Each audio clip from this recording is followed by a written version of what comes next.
Yeah. Thanks for the questions, Nubias. Number one, when I say spring ball, I'm talking about winter conditioning and training for our football student athletes.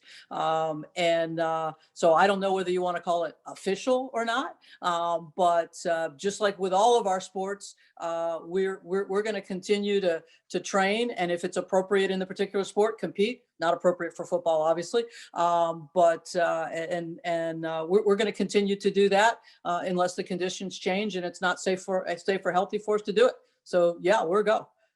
The fact that football was our only sport to compete in the fall, we've been trying to use those lessons. A lot of our head coaches have contacted James about, what did you do? And then the other part of that, obviously, is from a health and safety standpoint.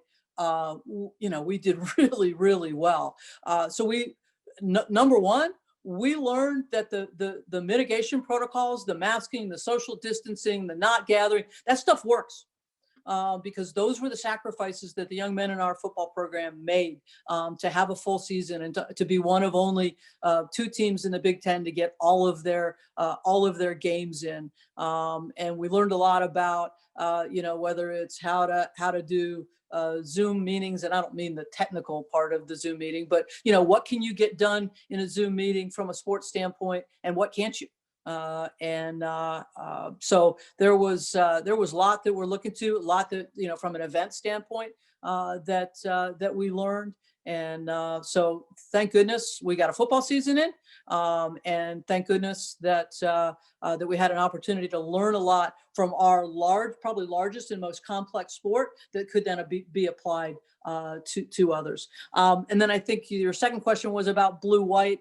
I think that's too early to tell right now in terms of what are the conditions going to be.